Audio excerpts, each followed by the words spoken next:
Welcome to your astrological forecast for the week of Monday, April 3rd through Sunday, April 9th, 2023. This week we do have a full moon and it will happen at 16 degrees Libra.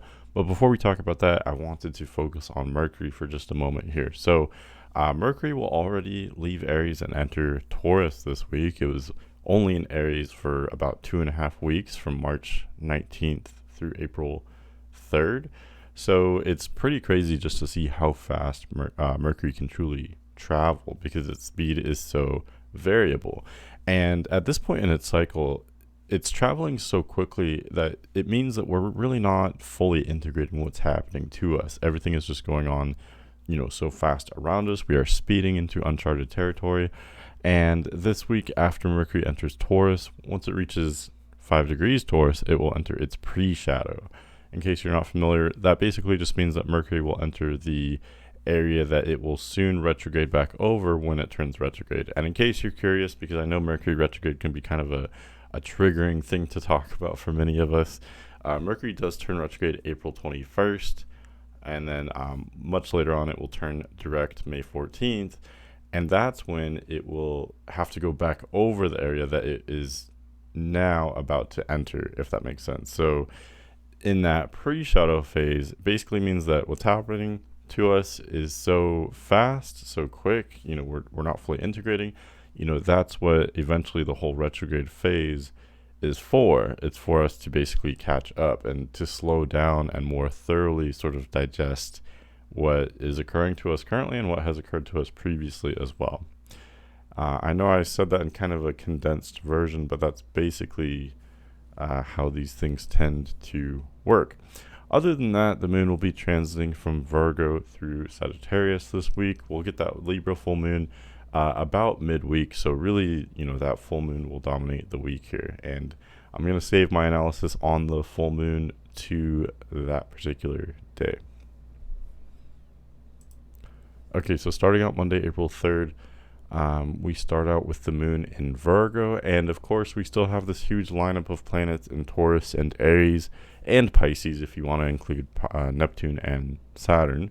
But yeah, lots of focus still on Taurus and Aries, these two spring signs.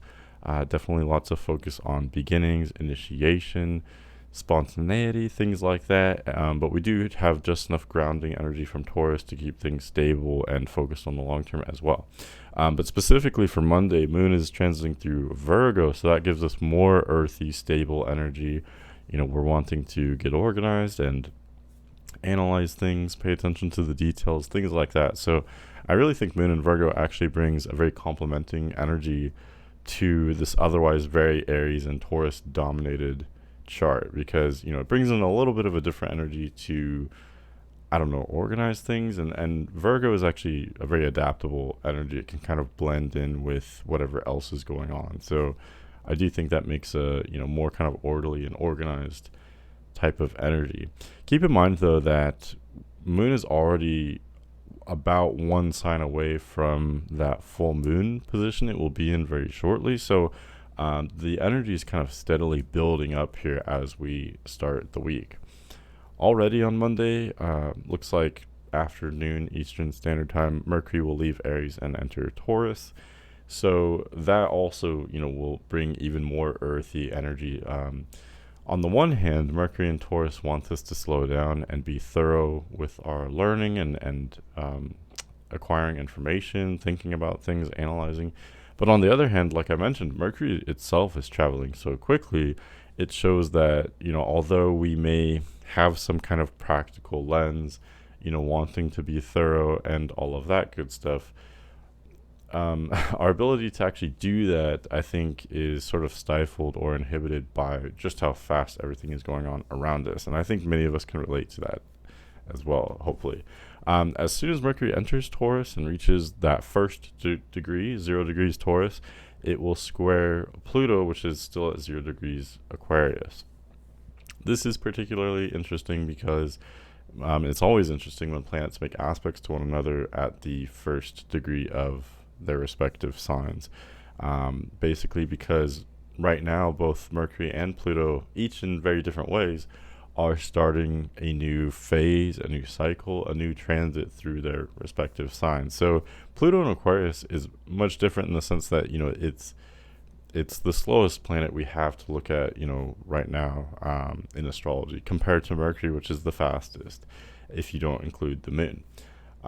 So they're both starting two different things, but Pluto's starting, what will be a 20-year long phase in Aquarius. I am aware that that Pluto will later retrograde back into Capricorn, but for the sake of simplicity, let's just say, Pluto is starting a very long-term phase in Aquarius, starting this whole like revolution with technology and information. Mercury is starting something which is much, much shorter term in scope.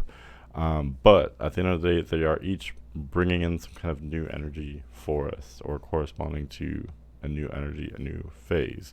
Now, this connection between the two means, there's some kind of correlation there or correspondence. So, Mercury making this square means that we may be more aware of some very large scale or long term beginnings and changes that have occurred related to Pluto and Aquarius. So, what do I mean by that? So, Pluto and Aquarius has to do with, technology becoming perhaps less reliable, but also more prevalent.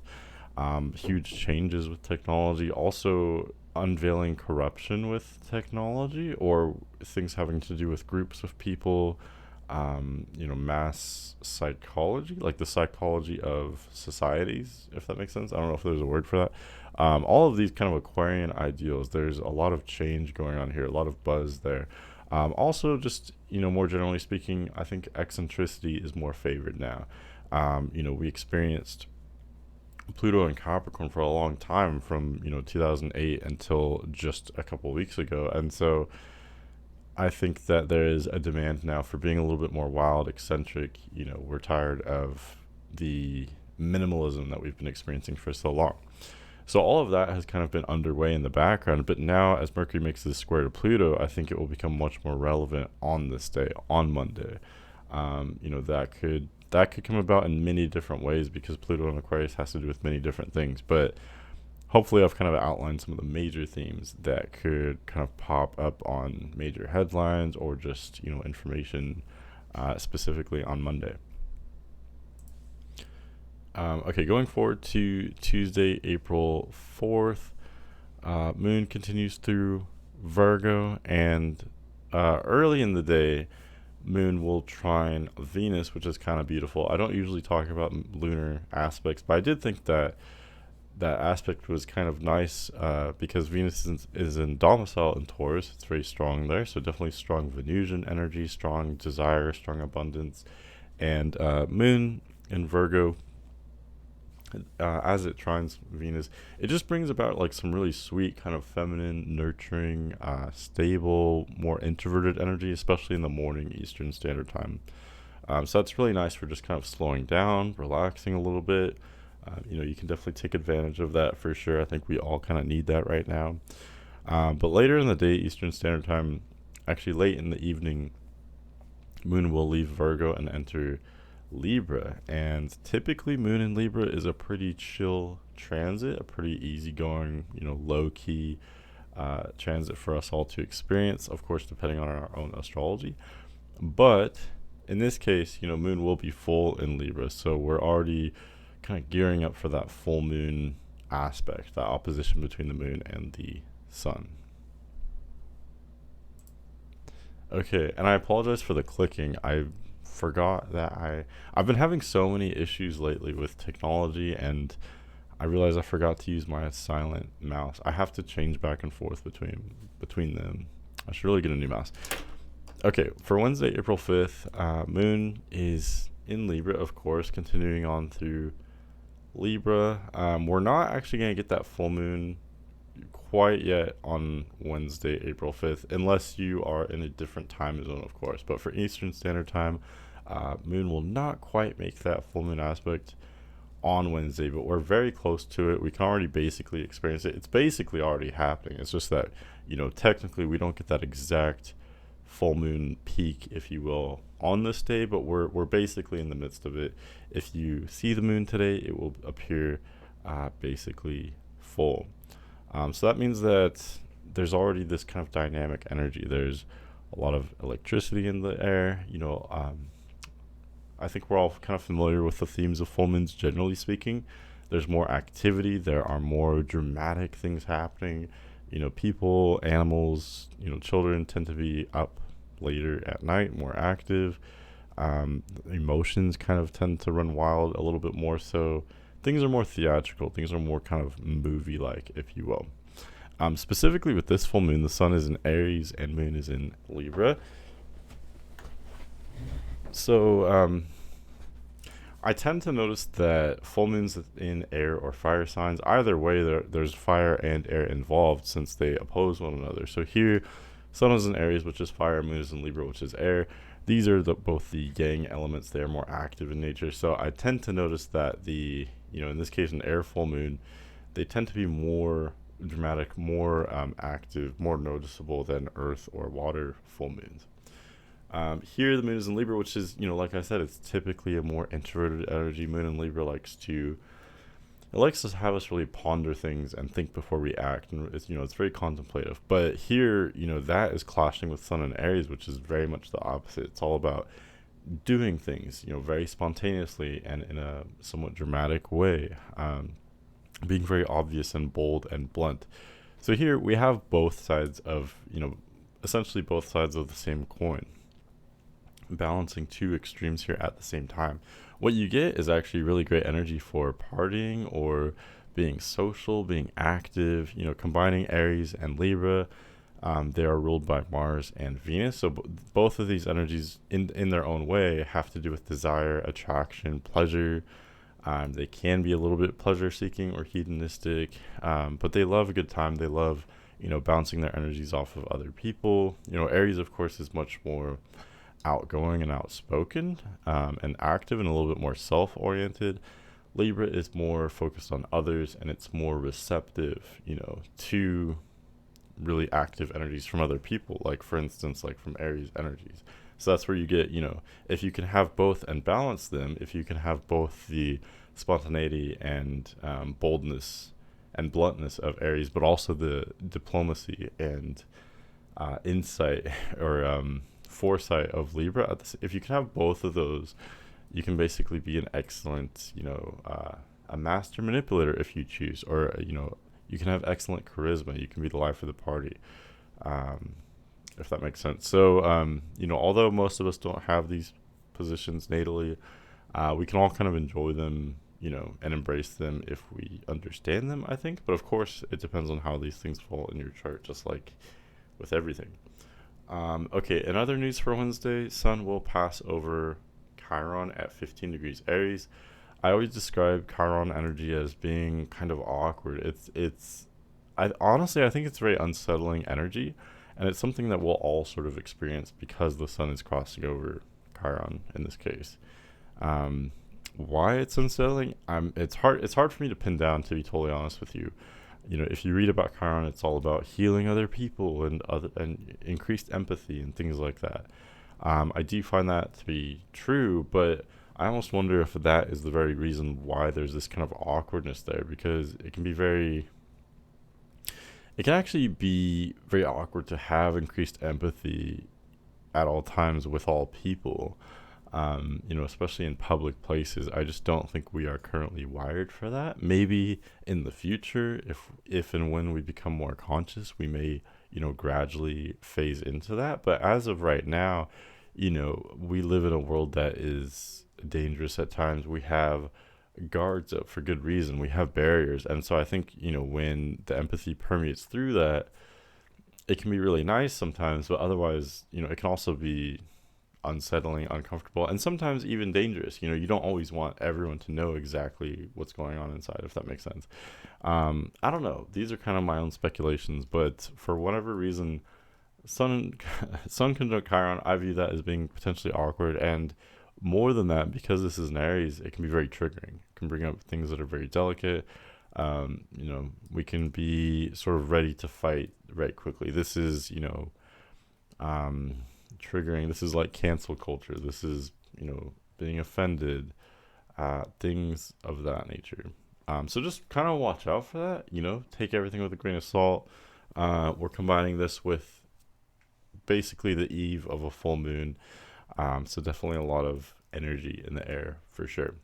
Last thing for Wednesday, Mercury will sextile Saturn. So Mercury at 3 degrees Taurus, making a waxing sextile to Saturn at 3 degrees Pisces. So now we're channeling in, Saturnian energy to the mental, short-term focus as well. Um, this is particularly interesting to me because, both Pluto and Saturn have just recently entered their respective signs in the last couple of weeks, and now this week Mercury has aspected both of them. And I think this is interesting because, at least the way I'm interpreting it, I believe Pluto in Aquarius and Saturn in Pisces sort of indicate this 2-year phase that we have just entered, which is basically the downfall of our current system in a way. I don't want you to get too carried away with that. But it does represent a kind of collapse of sorts of the structure, I believe. Sort of a loosening of the structure, and in many different ways. So Mercury making this aspect, it just means that we're becoming more aware of that in different ways with the information. Saturn and Pisces in particular with this sextile means that this is a kind of gentle awakening to the fact that, the structure is loosening, and that can be, that's not all bad. It's not all good. There's different kinds of, things that come with that, different privileges as well as challenges that come with a lack of structure, I think. Thursday, April 6th, we finally get that full moon very, very early in the day, Eastern Standard Time. It looks like right after midnight. So again, depending on your time zone, it may technically happen Wednesday. Either way, you'll fully really experience that full moon both Wednesday and Thursday. These things kind of spill over for sure. So the exact date almost doesn't matter since it's so close to that cusp, or so close to midnight, I guess you could say. But yeah, the full moon will happen at 16 degrees Libra, so it doesn't make any exact aspects with any of the other planets. It does form a pretty loose T-square with Mars and Cancer at 6 degrees, but that T-square is off by about 10 degrees, so many astrologers really wouldn't even, take that into consideration, I don't think. The only thing that's still relevant or applicable, though, is the Chiron is 1 degree away. I guess you can also say, Jupiter is part of that conjunction as well. If you apply, it's still a pretty wide orb, though. Jupiter's at 20 degrees Aries, so about 4 degrees away from that technically opposition to the full moon. Okay, so what does this mean? Sun conjunct Chiron opposing moon, and then with Jupiter sort of involved in kind of a triple conjunction. I'm pretty hesitant to even call it that since Jupiter's far apart, but this does add a little bit of weight to the full moon, and it adds a lot of that kind of triggering energy from the day prior as well. Being offended very easily, being triggered, things coming up from the past, things having to do with past wounds or past inner stories, things like that may have not been understood. I don't know, different things like that. So these things can be very dramatic. There can be irritability and aggression. But on the other hand, this is balanced and kind of opposed, and even challenged by Moon in Libra, which is reminding us to, let's take things slow, especially with, being too emotional. It's encouraging us to slow down and really think things through. And so depending on your own astrology and depending on the situation, you can go either way. This is kind of almost like a crossroads. That's how it sort of always is with oppositions like this. And every full moon is, of course, an opposition. You can choose to entertain the more, fiery, sporadic, more volatile side of Aries, or you can go the Libran route of being, taking like the upper road, so to speak, or, being more held back and, choosing not to act, which isn't always objectively better. It just depends on the situation. Sometimes you need that fiery kind of brash energy to push something through or to take action, especially if it's in a situation that requires immediate action. You may need that passion and that instinct of Aries. But other times it may, prove more advantageous to hold back, remain calm, remain intellectual or cerebral in order to strategize and maybe take an action and maybe later on that requires more planning, if that makes sense. That's the challenge that comes from oppositions, because you may be in a situation that at first hand value it seems to demand both completely different responses at the same time. You may have to choose one or the other. You may have to find some kind of compromise there. Okay. Let's go forward to Friday, April 7th. So very, very early in the day, Moon will leave Libra and enter Scorpio. And typically, how do I put this? Typically, when the moon leaves a sign that it was just full in, I see it as a kind of winding down. The moon is just beginning to lose light now. But in this case, although those things are kind of true, moon is now in Scorpio and it's crossing over the south node. It's opposing, it's still with an orb of oppositions to most of the planets in Taurus and Aries. For the moon, depending on the situation, I do apply a wide orb to aspects just because it travels so quickly. And the other thing we have to take into account as well is that Sun is in Aries, Moon is in Scorpio. Both of these are ruled by Mars. Mars is in Cancer, where it is debilitated. So there's still a lot of things pointing to intensity and, oppositions, literally speaking, astrologically speaking. Like, for example, today we get that exact opposition between the Moon and Mercury. So there's still these clashes and still having to balance different forces, still being in situations which require seemingly opposite things of us at the same time. So there's still a lot of dynamism, still a lot of activity. We're still restless, we're still impulsive, we're still maybe emotional for sure. So just, I don't know, keep your guard up, I guess you could say. Sun in Aries with Moon in Scorpio, it's so instinctive and instinctual, so passionate. Okay, on this day as well, Mercury does pass 5 degrees Taurus and it enters the pre-shadow, which I mentioned in the intro. It just means that this is the area that Mercury will eventually go back over retrograde. I think many astrologers gloss over pre-shadow and post-shadow. Many people aren't aware of these phrases, but I think that they are, I find them to be pretty important. Because like I said, this is indicating that we starting Friday, especially going forward, we're just not integrating everything. Everything is just so, it's coming at us so quickly. We're almost not meant to fully digest all the information right now. It may not be possible. So just, kind of pay attention to what's going on around you as best you can, and just know that there may be something going on now that you will come back to later, and that's okay. That's what the retrograde cycle is all about.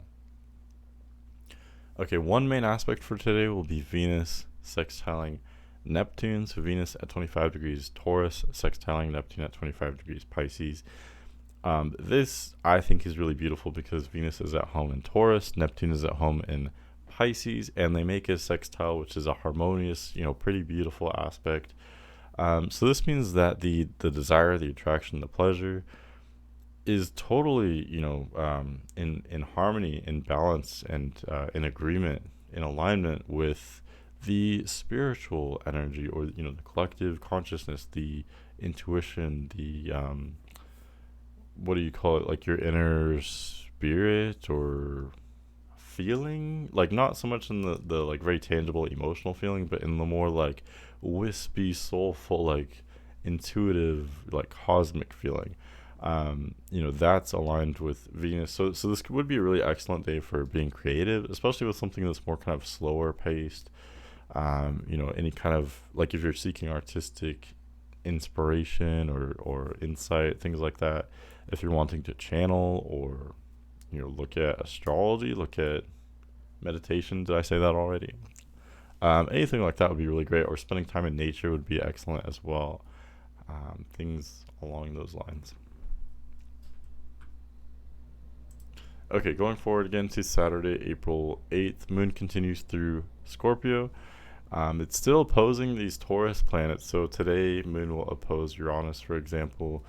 Um, I'm not going to break that down, by aspect, but just in general, Moon is going through all these different oppositions between these Taurus, first the Aries planets, and then now the Taurus planets. So still, we have those elements of oppositions, challenges, being pulled two directions at once, that kind of thing. Saturday, Mercury will sextile Mars, which I think is kind of interesting. So Mercury is 7 degrees Taurus, Mars 7 degrees Cancer. So now we're kind of channeling in, we're funneling in that Mars and Cancer energy to the focus here. I find that interesting too, considering Mercury has just recently entered the pre-shadow. So very quickly entering the unknown, uncharted territory here. And then now, the mental focus, the communication has touched on the ambitious or fighting energy, which at this time is somewhat confused, delayed. It's inwardly focused. The fighting energy is focused on our home and family, on people that are close to us. So I do think that's very dysfunctional, but this is a sextile, so there could be some kind of like cooperation there. Also, I always mention how when planets are debilitated, they indicate. I think on the one hand, there's definitely more of a individual thinking aspect of debilitated placements, as well as an ability to look outside the box, be open to, unusual or maybe unpopular information or viewpoints, things of that nature. So with Mars and Cancer, we may be fighting for unusual or individualistic types of things, and with Mercury making the sextile to Mars and Cancer, these things are coming up in conversation today. We're more aware of these types of things, if that makes sense. Okay, lastly, for Sunday, April 9th, Moon leaves Scorpio and enters Sagittarius. I think this is a much calmer energy right off the bat because, for one, Moon in Sagittarius will, it's trining Sun in Aries at least by sign, if not yet by aspect. So, this is already setting up things to be more stable, more harmonious. But also, Moon entering Sagittarius marks the end of all these oppositions with these Aries and Taurus planets.